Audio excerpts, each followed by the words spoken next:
Gorbeia inguruan, Barazar mendatetik Gasteiz Bilborekin lotzen duen errepidean,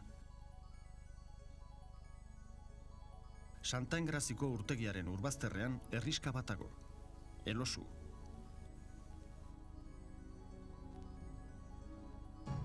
Bere auzoetako batek Ollerieta du izena. Antzina, herri, auzo eta kale askok bertan burutzen zen ekintza nagusiaren izena hartzen zuen. Aspaldiko garaietan, eltzegile askok egiten zuen lan Ollerietan, baita bertan bizi ere. Eltzegileak lapikoak eta buztinezko ontziak egiten zituzten artisauak ziren. Euskal Herriko eskualde bakoitzak bere buztindegiak zituen.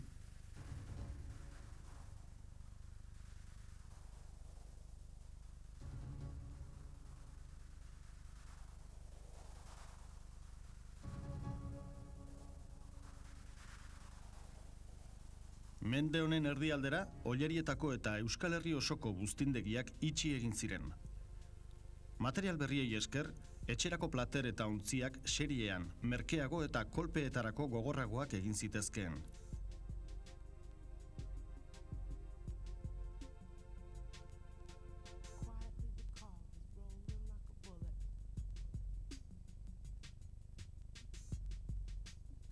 Etxeetan ur korrontea ere egoten hasi zenez, ura iturrietatik etxeetara eramateko buztinezko ontziak erabiltzeari utzi zitzaion. Arrazoi horiengatik eta beste batzuengatik, buztinlariek ezin izan zituzten beren buztindegiak zabalik mantendu. Kasurik gehienetan, gaur egun hondar eta aztarnak baino ez dira gelditzen.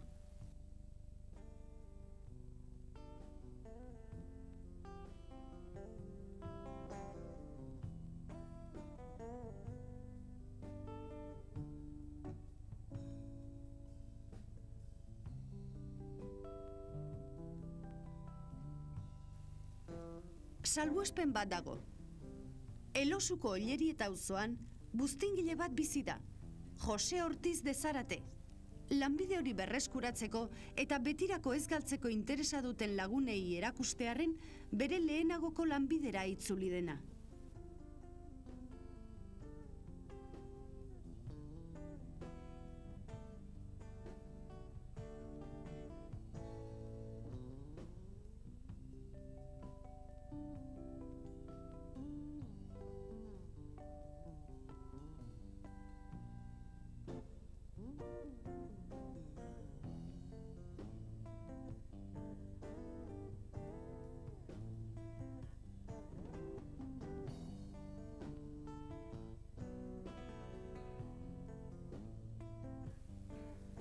Hau da Jose Ortiz de Zarate jaio, lanbidea ikasi eta lanean aritu zeneko buztindegia.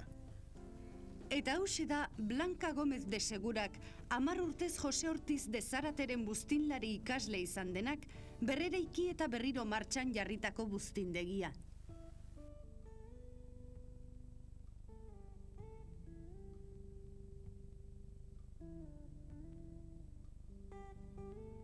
Bere lanaren bidez, buztinezko ontziak nola egiten ziren jakin dezakegu. Gaur egun beste erabilera bat badute ere.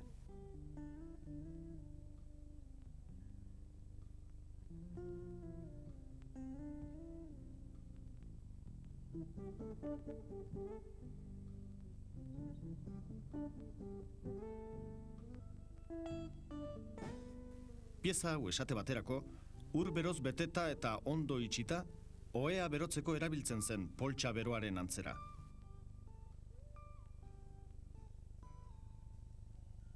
Gaur egun ez du erabilera hori, baina beste helburu batzuetarako erabilgarria izan daiteke.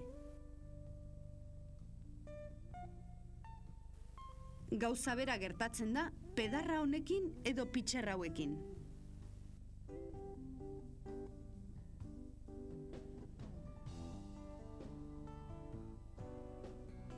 Dena den, pieza askok oso erabilera antzekoa izaten jarraitzen dute. Katilu, azukrontzi, ontzi, plater edo txakoli pitxer hauek esate baterako. Kreatibitate eta gustu kontua da. Tresneria guzti hau artisanalki eginda dago. Lehen gai nagusia buztina eta esmalteak dira. Produkziorako beste elementu batzuk buztingintzarako tornua, ura eta sua dira.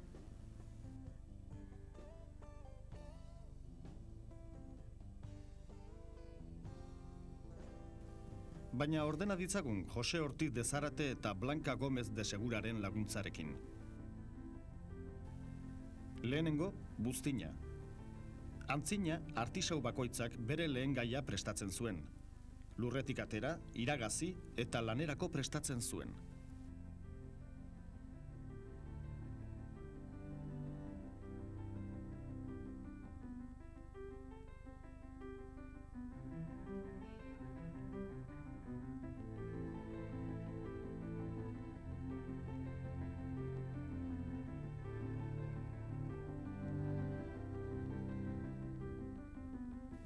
Tornuan jarri baino lehen, oso garrantzitsua da buztina ondo oratzea. Aire burbuila edo arkaskar bakar batek pieza hondatu egin dezake.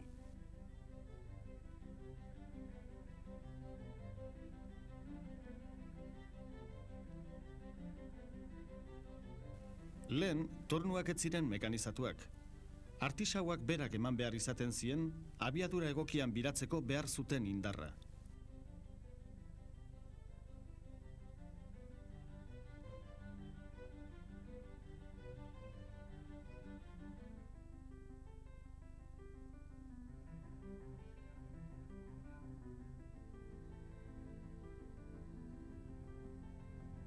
Egun, elektrizitateak eta gasolinazko motoreek lana asko errazten dute. Produkzio prozesuan bada elementu bat lehen aipatu ez duguna eta garrantzirik handienetakoa duena. Buztinlaria, artisauaren eskuak, bere teknika. Josek Sabino aitaren gandik eta Alejandro aitonaren gandik ikasi zuen.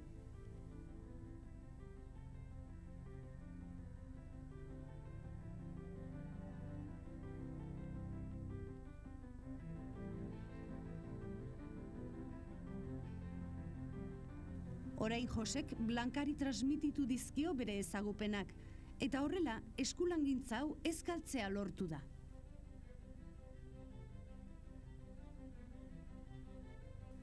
Buztina tornuan eta buztinlaria prest dituku. Torneak eta hasi da. Artisauak badaki zer pieza egin nahi duen eta hori lortzeko bere eskuek forma emango diote buztinari.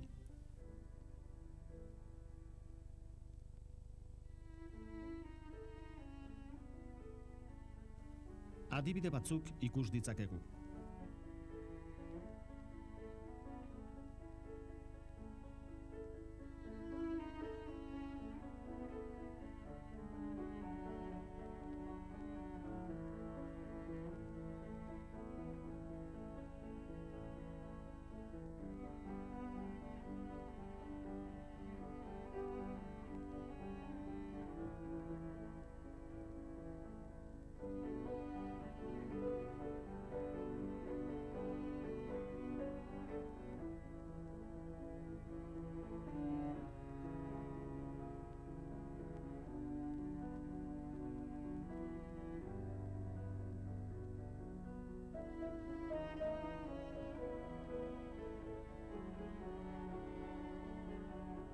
Piezak pixka bat lehortzen direnean, azken ukitua ematen zaie.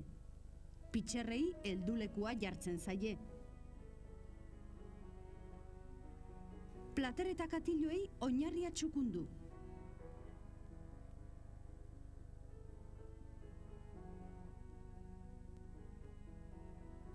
Pedarrari txutxua jarri eta estalkia prestatu.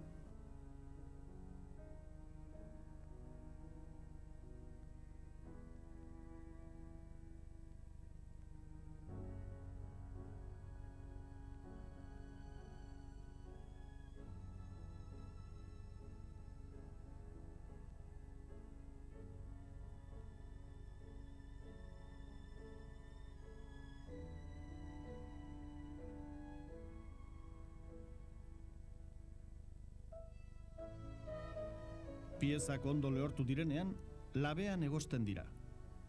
Lehen egosketari bizkotxatua deitzen zaio, eta piezak gogortzeko balio du.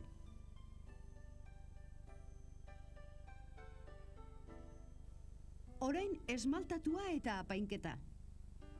Esmalteak elementu metalikoen nahasketak dira, eztainua eta beruna. Eta kuartzoarekin batera, euskal zeramikak duen zuri berezi hori ematen dute.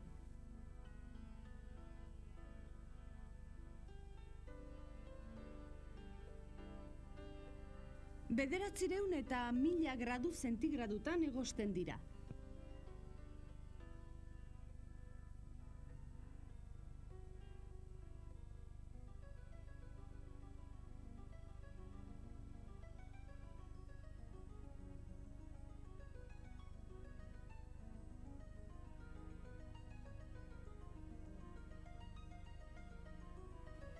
Antzina, esmalte eta beiratuetarako erabiltzen zen beruna. Baina gaur egun ez da erabiltzen duen pozointsutasuna dela eta. Ez da beti era berean lan egin. 300 edo 400 urte dela, buztingintzako piezak azken 100 urteotan baino gehiago apaintzen ziren. Horrela bada, garaiaren arabera, apaindura urdin, berde edo marroiak aurki ditzakegu. Piezak esmaltatuta eta apainduta daude. Orain esmalte horiek urtzea lortu behar da. Lan hori, labeak beteko du.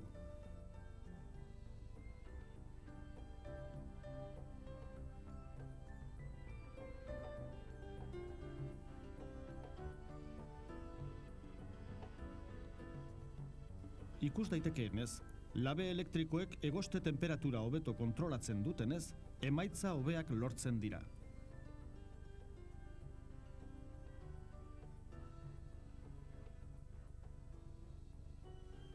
Duela urte batzuk, labeak ezin ziren elektrizitatez berotu. Egurrez egin behar izaten zen. Ortiz de Zaratetarren buztindegi zaharraren labearen tamainua ikusita, ez da zaila zenbat eta zenbat egurre eta ote behar izango zuten jakitea.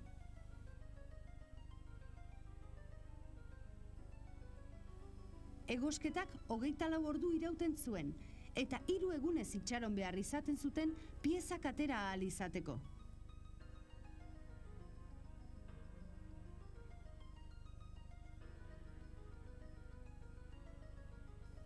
Egungo labe elektriko edo gasezkoetan ere, temperatura gutxika igotzea eta jaistea zaindu behar da.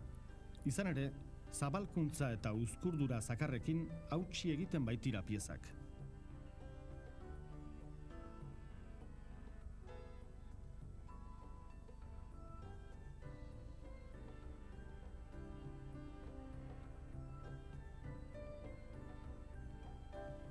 Eta dena ondo atera bada, piezak bukatuta eta merkatuan banatzeko prest izango ditugu.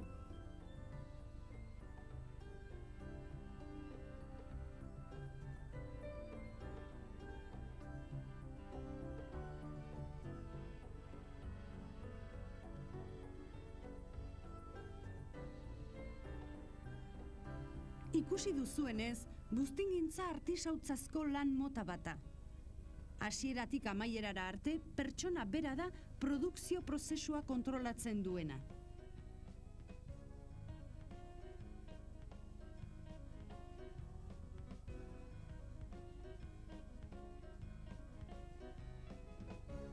Pertsona bera da pieza hasi eta bukatzen duena.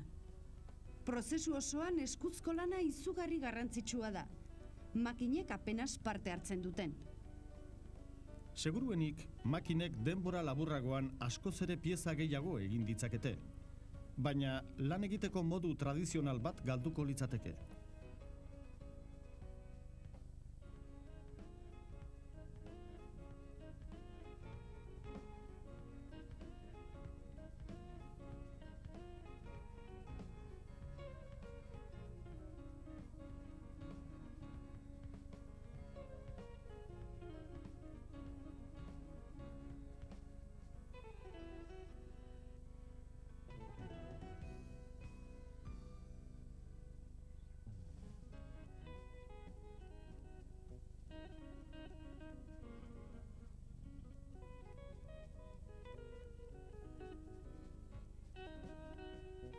Arabako Elosuko Llerieta auzoan behintzat, gure kulturaz kezkatzen diren pertsona eta erakundeei esker mantendu egingo da.